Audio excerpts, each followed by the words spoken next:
Krishna Prabhuji. Hare Krishna everyone.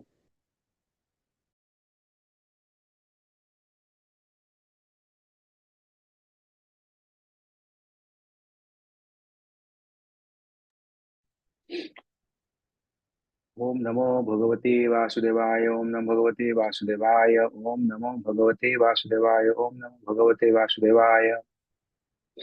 Narayanam Namaskrityam Naram Chaivo Narottamam Devim Saraswatim Vyasam Tato Jaya Mudiraya Shinvatam Sakata Krishna Punya Savana Kirtanaha Hadayantastavadani Vidunoti Suri Satam Nashtaprayesu Abhadresu Nityam Bhagavata Sevaya Bhagavati Uttama Bhakti Bhaviti Naistiki Mukham Karati Vachalam Pangulangayate Girim Yatkipatamam Vande Sri Guru Dinatarinam Paramananda Madhavam Sri Chaitanya Isaram Jai Shri Krishna Chaitanya Prabhu Nityananda Namo Vishmalaya Krishna Bhutale Sundar Samantina Namo Sarvati Gaurvan Vasandi Vishnu Paschati Parine Jai Shri Krishna Prabhu Nityananda Jai Vitarata Sivati Gaurvan Hare Krishna Krishna Krishna Hare Hare Hare Ram Ram Ram Hare Hare Krishna Krishna Krishna Krishna Hare Hare Hare Ram Ram Ram Hare Hare Hare Krishna Krishna Krishna Krishna Hare Hare Hare Ram Ram Ram Hare Hare Krishna Krishna Krishna Krishna Hare Hare Ram Ram Ram Hare Hare Hare Krishna everyone. Thanks for joining and giving me the opportunity to give an overview of the 13th chapter of fourth canto of Srimad Bhagavatam. So in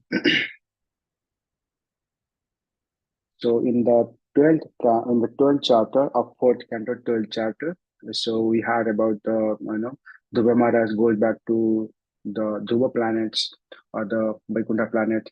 After Dhruva Maharaj go to Dhruva Loka after ruling long period of kingdom of his father, and his mother goes with him.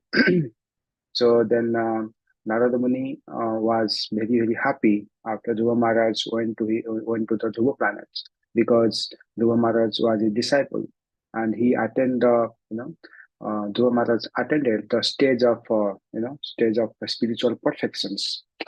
It says he went to he went to a yajna where the prachatas were performing, and he recited three verses glorifying Dhruva Maharaj. So so what happened?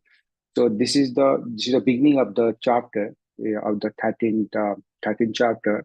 It says Narada Muni went to the yajna where the prachatas were performing the yajna, and but then he in the yajna he glorified the three verses of glorifying Guru Maharaj. The question is, sometimes you might think about then why you are talking about the prachetas, because the prachetas, we are going to describe the prachetas in the 24th chapter of fourth canto, like in the coming chapters. But Sukdev Goswami gave a glimpse of the prachetas, because as you know, because he was in the Raga Bhakti, spontaneous love. And so when he's in spontaneous love, sometimes he what is called the ecstasy arises, and his heart constantly moves in different rasas. Hence, the event and the description is not chronological order. You can see that it's not chronological order, but yeah, he gives a glimpse of the prasadas. It's a kind of out of his bhava, you know. So, and most of the Puranas are not bound by chronological order necessarily. So it depends, the speaker depends upon his bhava and all. Anyways, so then the chapter starts with Narayana Muni went to the prachatas where they are performing the yajna for to please the supreme personality of Godhead. But then when Vidura asked this question to Maitreya Muni, why you went there? So then there is no answer to that. The answer will come in latter phase. And so before to go more deep into like the overview, let's talk about little bit about the descendants or the lineage of the Dhruva Maharaj. So how or the or the what's called the ancestors, then the lineage of Dhruva Maharaj. So Dhruva Maharaj, as you understand, he's a saintly king and the grandson of. So we can start from here. So the grandson of Swayambhu Manu and the queen Satarupa was, Uttanapad, right? So Swayambhu Manu had two sons, Uttanapad and Priyavrata. So, right? And so then Uttanapat married, Suniti and Suruchi, right? Suruchi was the stepmother of Prahlad Maharaj, and the stepbrother name was Uttama, right? So so then Dhruva Maharaj married, he married Brahmi and Ila, right? So um, so then we can see that Brahmi had two sons. One is Kalpa and Vatsala, and then from Ila, there is one son named called Utkala and one daughter. That's the that's from the Dhruva Maharaj. And then we can see, after reading the chapter, we can see the great great grandfather, of the Dhruva Maharaj becomes, the great great grandfather of the Chakshusa Manu. So in the Manvantar, so in the lineage of Dhruva Maharaj, so that will be Manu. That's called Chakshusa Manu. And so then, right. So so primarily, this chapter dealing with primarily narrates the lineage of Dhruva Maharaj and detailing the story of his descendants, including the problematic regime of the King Bena and the subsequent lineage leading to the birth of the sage, Utkala, who is, depicted as a highly realized devotee, despite appearing outwardly as a simpleton to the common people. The, the chapter emphasizes the importance of the following writer's path and the consequences of the sinful actions, highlighting the concept of karma and its impact on one's lineage.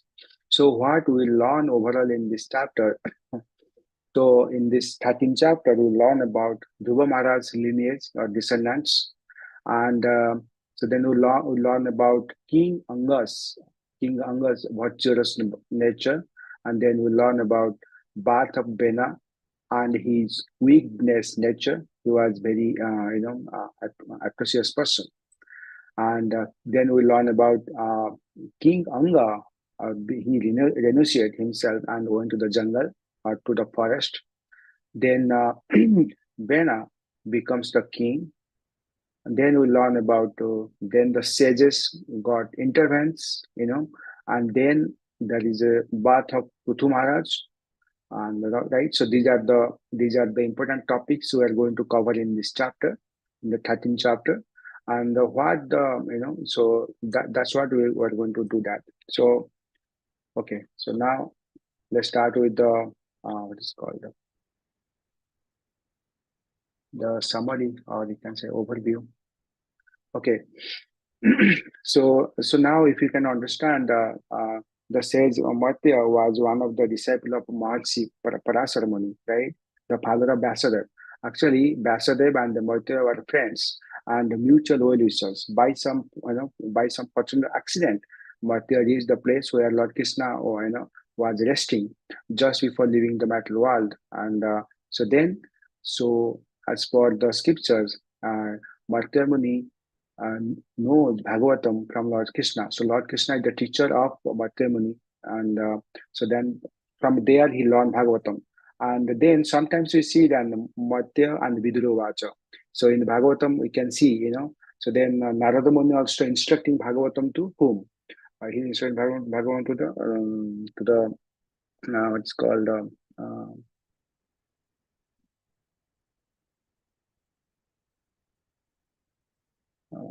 Narada Muni in the, I forgot the name.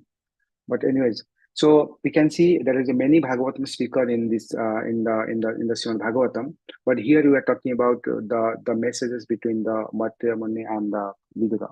So the great says Narada mission is to broadcast the devotional service of the Lord. For this purpose, he has compiled the Narada Panchatattva, a dictionary, a directory of devotional service, so that devotees can always take information about how to execute devotional service and thus engage 24 hours a day in performing sacrifices for the pleasure of the Supreme Personality of Godhead.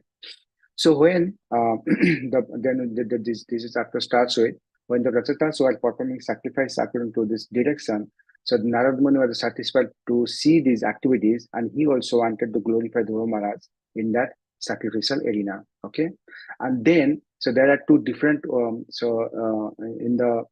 there are two different ways of approaching the Supreme Lord. One is called the Bhagavat Marga, one is called the Bhagavat Marga, or the way of Srimad Bhagavatam, and other is called the Pancharatrika Vidhi. Pancharatrika Vidhi means is a method of temple worship or the worship of the deities, right? And the Bhagavad Vidhi is a system of 9 processes, which beginning with the hearing and chanting. So uh, So as you know, Dhruva Maharaj had two wives. One is Ila and Brahmi. So Dhruva Maharaj's son Utkala was very elevated, but he was not interested to become a king. Like as you understand, as you mentioned before, Swayambhuva Manu also had two sons, Uttanapada and Priyavrata. Priyavrata was the elder brother, and Uttanapada he was the younger. But Priyavrata was not agreed to become a king. So he requested Swayambhu to to become king. Uttanapada that's it, on the request of Priyavrata, Swayambhu make Uttanapada as the king, even though he was the younger brother. Similarly, here you can see Utkala, the son of Dhruva Maharaj. He was the elder son, but he was not actually interested for the king, because that's why in a couple of verses we can see glorification of Utkala. He was Ila's son Utkala and he was self-realized from childhood, and he didn't accept the throne of his father in order to avoid the contradictions and the unfavorable situation created by a materialistic person. A great saintly person like Jarabharata or Utkala remains silent, right? The less intelligent considers such saintly person to be mad, deaf, or dumb. So that's the nature, because from the beginning, and he was self-realized, and that's why he was always thinking about the Supreme Personality of Godhead, and his only business is to serve the Lord. So that's why he didn't accept the throne of his father. So then, in the couple of verses, we learn about then his second wife, Brahmi, had two sons, Kalpa and Vatsala. So the minister's maid, Vatsala, the elder son of Brahmi, the elder son of Brahmi, the second wife of Dhruva Maharaj, the king of the king. So then we learn about then King Vatsala had then we have learned about the lineage of the King Vatsala, and he had a very dear wife whose name was Swabati, and she gave birth to 6 sons, right? And then we learn about the lineage, and it will come to like that. So then, at one point of time, we learn about the Chakshusha Manu. So Chakshusha Manu's like the Akuti and Sarvajeta, Sarvateja. Sarvateja and wife Akuti gave birth to a son named Chakshusha Manu, and who became the sixth Manu at the end of the Manu millennium. And then we do learn more about King Anga. In the descendant list, there was a king named called Anga and his wife Sunita. Right? So they gave birth to a son named Bena. So who was very crooked. The saintly King Anga was very disappointed with Bena's bad character, and he left home and kingdom and went out to forest. An evil king called Bena neglected Vedic rituals and disrespected Dharma.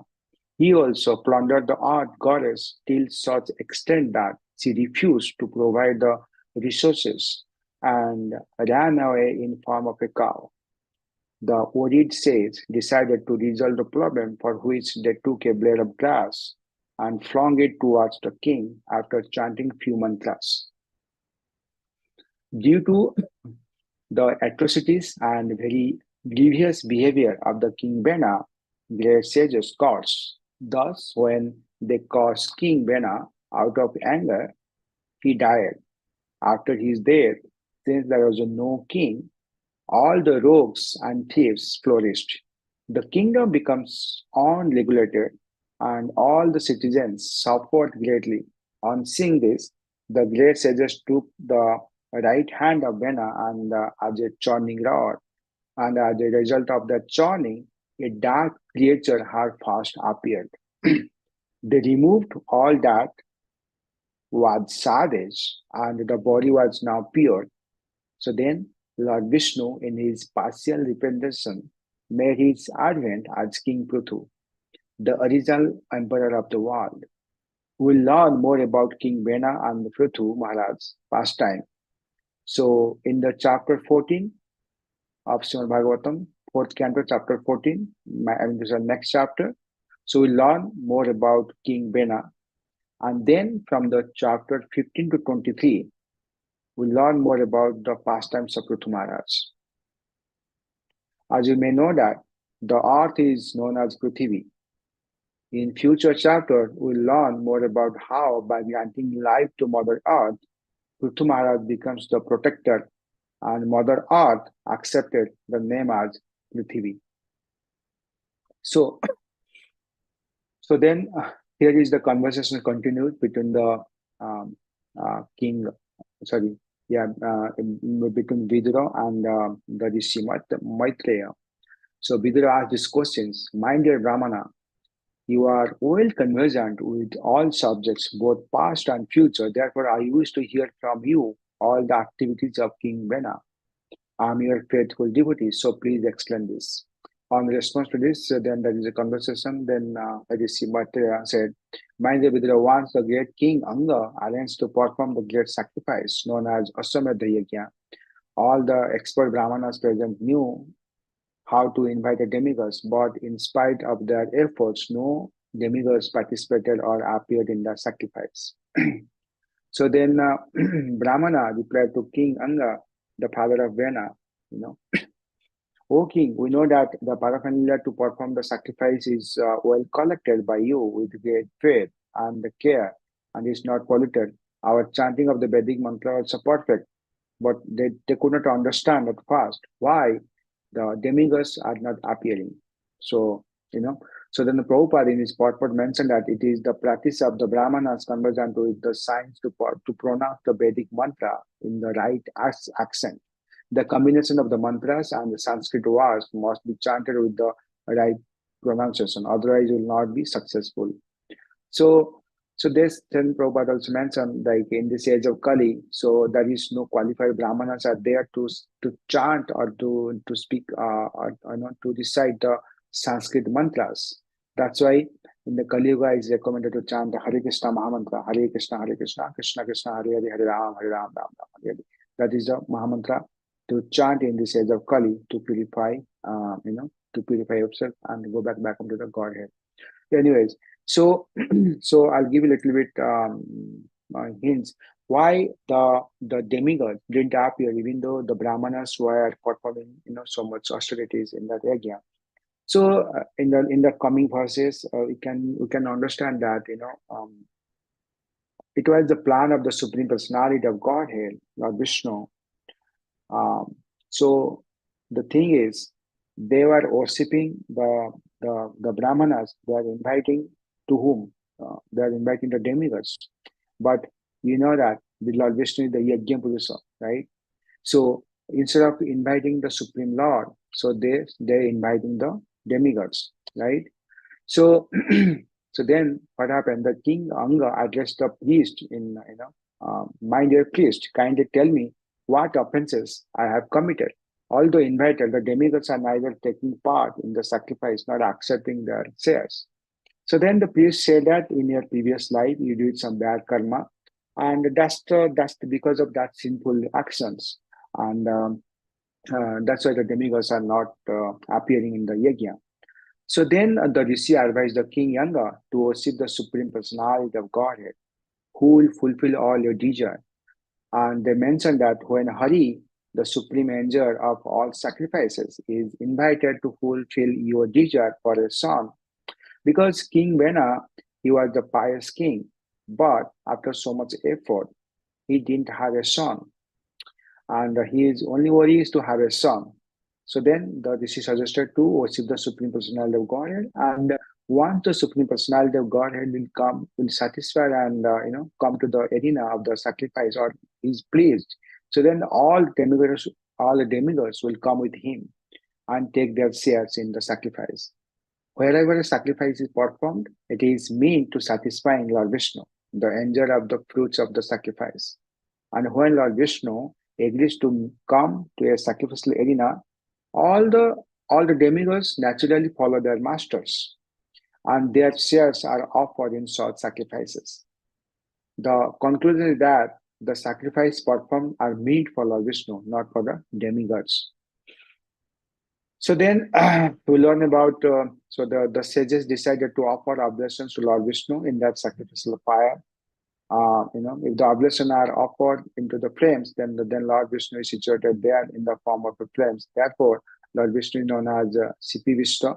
So, in the fire sacrifice, Yajna Purusa appeared with milk rice. The king took that prasad and gave it to his wife Sunita, and she was not fit to accept it actually. So, right. So Sunita was, she was the daughter of the death personified. Okay, Sunita was the daughter of death, so death person. Anga married to Sunita. She was the daughter of death personified, and she was not qualified at all. Okay, so then, when the Yajnapurusa offered the milk rice to the king Anga, and King Anga gave it to his wife uh, Sunita. So what happened? Since she was not uh, capable to do that. So that's why his son was born named Bena, and he was so much atrocious and atrocious king. And so we can understand that.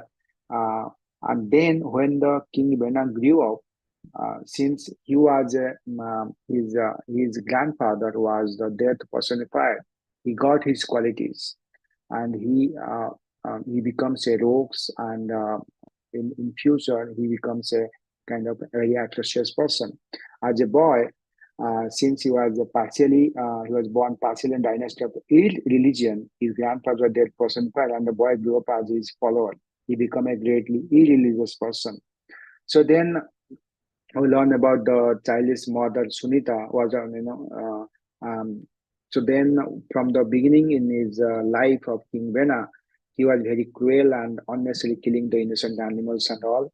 So then the Kshatriya, sometimes the Kshatriya are allowed to kill the deers in the forest, because that is used for the for their fighting spirit in the battlefield. But anyways, but he was still killing the unnecessarily the innocent animals unnecessarily. So people used to call them like, see, look at Bena, he is the cruel king. So people used to call him the cruel king. And anyways, so this then King Anga punished Bena in many ways, but all are unsuccessful. And he was lamentations, he was not happy with the family life. And so then what happened one day? King Anga got up from the bed and left Bena's mother, his wife, who was sleeping, and he left to the jungle or to the forest to worship the supreme personality of Godhead. And so then, when everyone came to know that the king left the kingdom, so then they consulted the priest community. The priest, it was headed by Rishi Bhrigu Rishi, and then they arranged so then they thrown Bena as the king in that dynasty. And so then later on we can see that the how Bena become atrocious, and then Prithu Maharaj came, and then in the next chapter we'll learn more about the characters of Bena. So, anyways, so I'll summarize this one. So, what the lesson we'll learn in this chapter. So, so if you see that the consequences if a dharma, so say that Bena's downfall illustrate the dangers of neglecting dharma and disrespecting divine authority. So, that's the one of the lesson we can learn in this chapter. The consequences if you lose dharma, if you become adharma. Adharma means you will neglecting the dharma and disrespecting divine authority. So then virtuous leadership, the need for righteous and capable ruler is emphasized to ensure peace and prosperity. So then there is a divine intervention when the Lord is in chaos. So divine intervention restores dharma. So this chapter sets the stage for Prithu Maharaj, King Prithu Maharaj. this chapter and next chapter, because this is just a setting of the stage for the glorious King Prithvi Maharaj. So with this narration, so I'll stop here. And thanks for giving me the opportunity to speak and to give an overview of the Srimad Bhagavatam of 13th fourth canto, 13th chapter of Srimad Bhagavatam. I'll stop here.